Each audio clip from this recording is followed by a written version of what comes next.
आगे आने वाले उनके पीढ़ी के साथ छुआछूत का व्यवहार ना हो सके। जैसे आप छात्रों का शोषण होता है पटना के रूम ओनर के द्वारा, हम नहीं शोषण से बचाएंगे तो कौन बचाएगा आपको? हमको पता है इस बोलने का परिणाम बहुत बुरा होगा, लेकिन परिणाम से अगर अंबेडकर साहब डरते ना, आज दलित उनको अपना भगवान नहीं मानता। भी हम पटना के रूम ओनर के टारगेट पे आ गए हैं, पटना के सब टीचर के टारगेट पे आ गए हैं।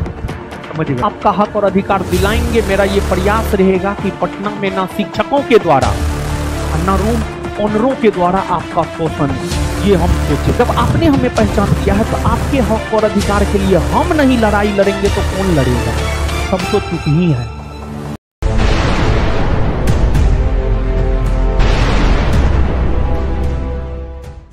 अशोक के बारे में समझाने से पहले रात में हम कुछ कुछ लिखे हैं। 13 बजे रात को हम शेयर किए थे, देखे हैं आप लोग? देख लीजिएगा, बहुत अच्छा लिखे हैं, पढ़े हैं उसको। हाँ, सब जगह शेयर किए हैं। सच यही है, समझे? सच यही है।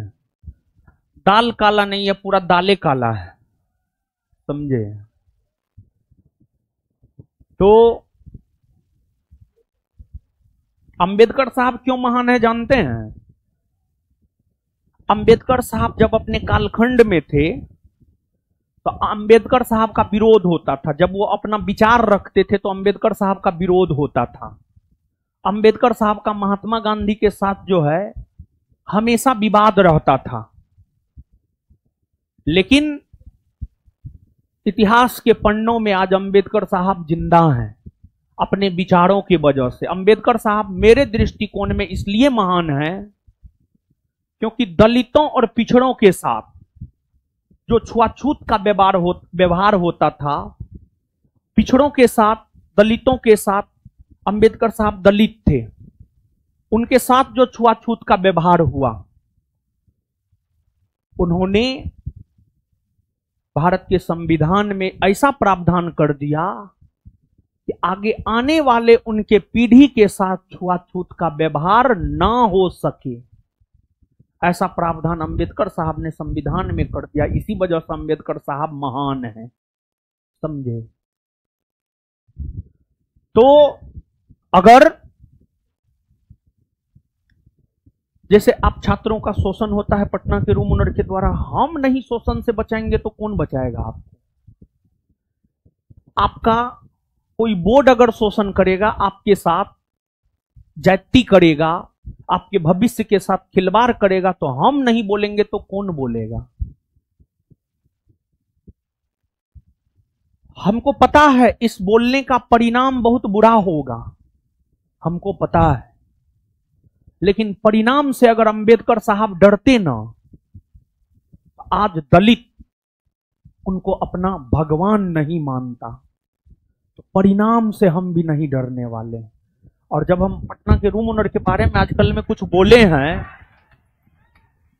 तो हम एक बात तो है ना, हमको किसी से कोई दुश्मनी नहीं है, ना हम किसी का खेत जोते हैं, ना वो मेरा खेत जोता है। मेरा ये कहना है कि जैसे हम शिक्षक हैं, हम अगर आपसे 5,000 लेते हैं, 6,000 लेते हैं, 4,000 लेते हैं, 3,000 लेते हैं, तो हम आपको 14 महीना 18 महीना पढ़ाते हैं, तब हम लेते हैं। एक बार जोड़ करके देखिए, पर महीना 200-300 रुपया के हिसाब से होगा बाबू, 18 तिया 54, पर महीना 200-300 के हिसाब से हम लेते हैं। तो हम आपको सुविधा देते हैं। तो हम पटना के रूम मालिकों से आपके जरिए यही कह रहे हैं और इस वीडियो के जरिए यही कह रहे हैं कि आप पैसा लेते हैं तो आप छात्रों को सुविधा दीजिए। आप छात्रों को भेड़ बकरी मत समझिए। वो छात्र आपके लिए लक्ष्मी है,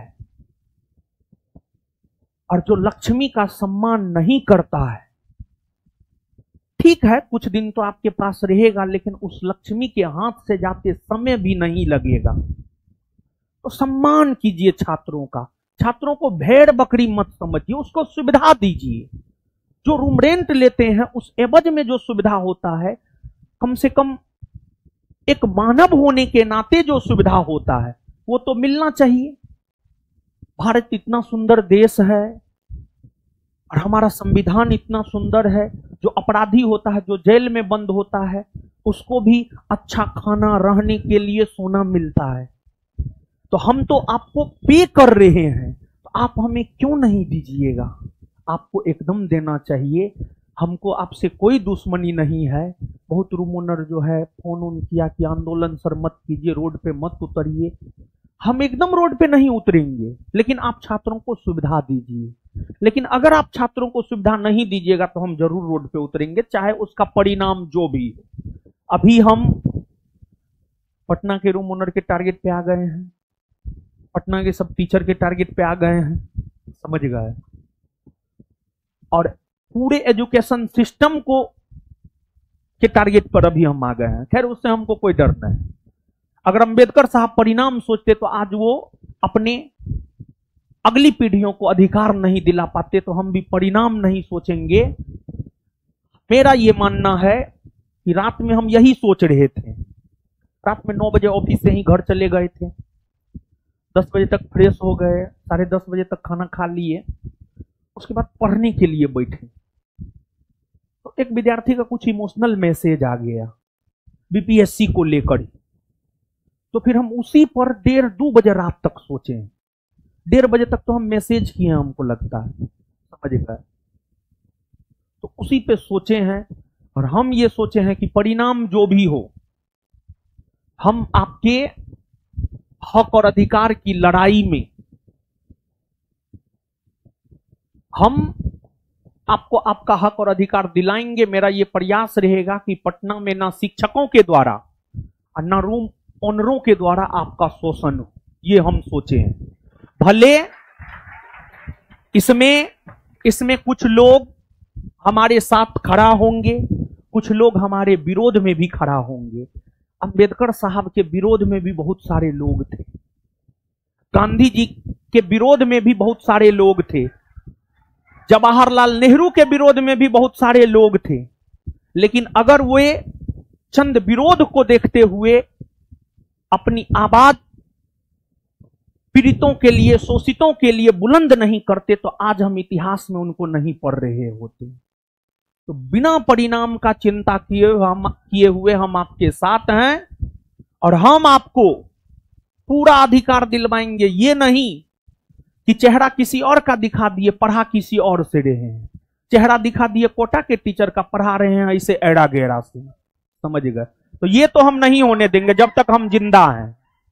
अब हम भी एजुकेशन सिस्टम में जो बुनियादी सुधार है, बुनियादी सुधार एजुकेशन सिस्टम में हम करवाएंगे। इसका बीड़ा हम उठाए हैं, रात में हम सोचे हैं, और अब बुनियादी सुधार वो कर रहेगा बिहार के एजुकेशन सिस्टम।